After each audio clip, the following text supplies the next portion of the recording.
Welcome everyone to another Pixelated review. I'm your host, Pixelated Jordan.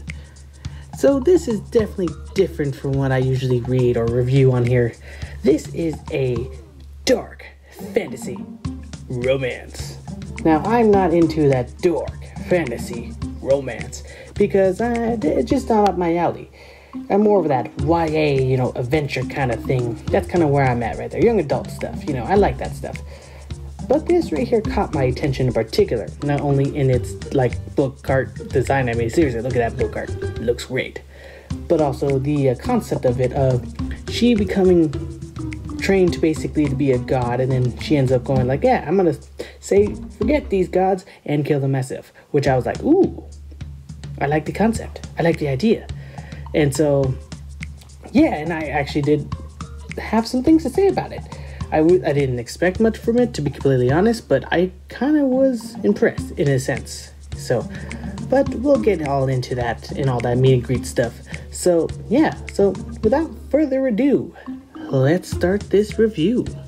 Book 1 of Divine Blood.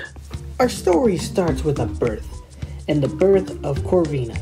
She is blessed by the gods' magic and their blood.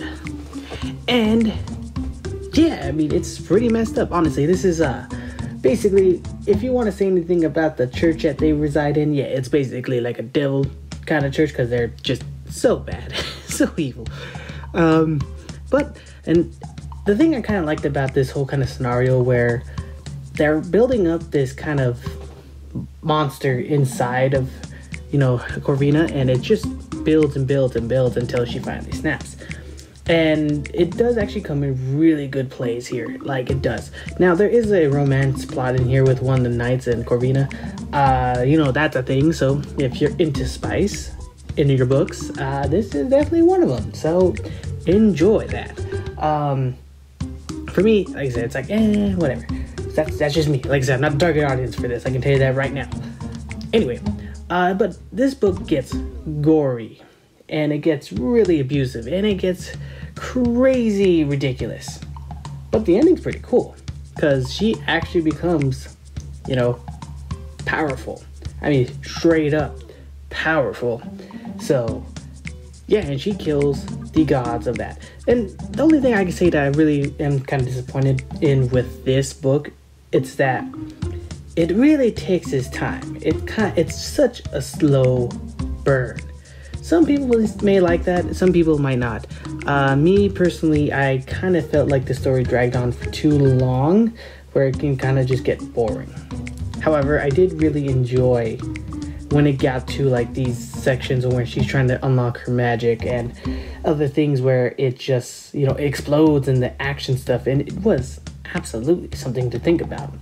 So, in general, this is a start, I would say. And it does a really good job, especially at the end. And I can't praise it enough for that, because it did promise what it said it was going to do. She kills the gods, and she does. I ain't gonna lie about that. So, with all that being said, though it's slow and it's a bit boring, it is something that does pay off in the end. So, with that said, let's rank this book. 4 of Divine Blood. I give it a rating of... check it out.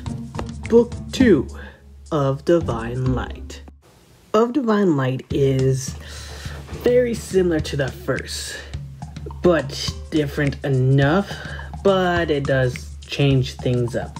So basically, there's 2 parts in this book. You got the first part where it basically retreads the first book, but on the light side. Now, I'll tell you this right now, they're far less abusive than anything else. More manipulative, but no, they're both basically manipulative. But it's about the same repetitiveness of her gaining her power, she didn't get it yet, and then she just kind of repeat this whole kind of process of gaining magic, and then becoming powerful, and killing the gods. This is exactly like that. Now, there is some side characters that do kind of matter in this one, such as a friend growing up, she's growing up with, but overall, it is about the same, because it just treats the character kind of the same, you know, like, oh, she doesn't like this light side, she's forcing this responsibility, so, and it was kind of just you know, whatever. And then we get to the second part.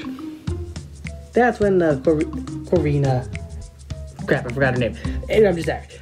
But we come back to her, and it's building up this kind of fight for light and dark, and it's something I thought was really cool. Because at the end of her part, the light side, she said, oh, I'm going to be the only god now, and I don't want anyone else to exist. So when the dark comes, I will fight the dark god.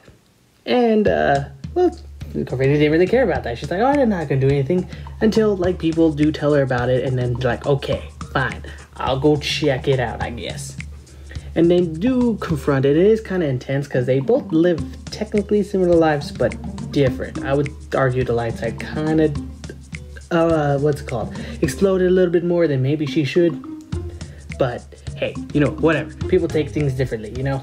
But in this book, it does something, you know, at least in the end, when we get to, unless you could say the second or the third act, I guess. When it gets to that point, they do fight. The dark side wins, and it's actually a lot of, and I have to admit, I wasn't expecting it to be this awesome, but the fight was awesome.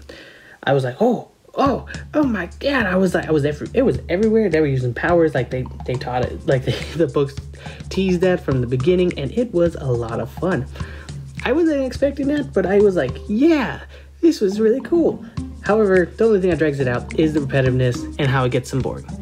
In those parts, you know, like it just gets boring here and there, and it does kind of drag its feet a little bit too much that I wish it didn't.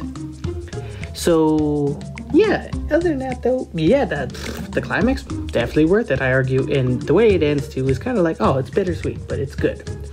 So yeah, but yeah, I should also mention, yes, the spice is still in this one too, so if you're looking for that, it's still there for you people, guys, or whatever, whoever likes this kind of spice stuff. It's there for you. Anyway, I will give this Of Divine Light a rating of, check it out. Overall, I think this is something interesting. Now, it's those spicy books, so, you know, if you like those books, that's for you. I recommend right away for you guys, you know, the spicy kind. But if you're coming in here with something like, oh, it's going to be epic, it's going to be battles after battles, then I would give your hopes up right there.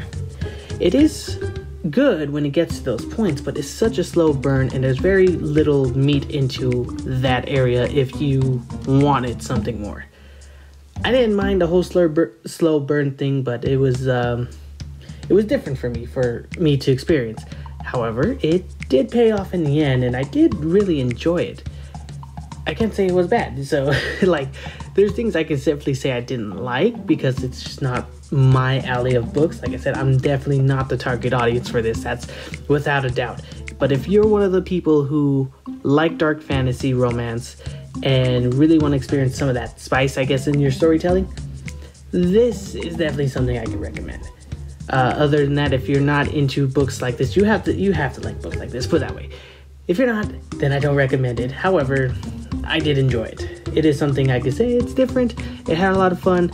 It got boring some here and there. Did the spice stuff I don't really care for. But hey, you know what? That's just me. But overall, I can say there is something to like, and the characters were well-rounded, and I liked the action scenes and the climax. It was really good. So, yeah, I think I can give this a nice rating. So, allow me to do so. An overall rating of Divine Gods series gets a rating of, check it out.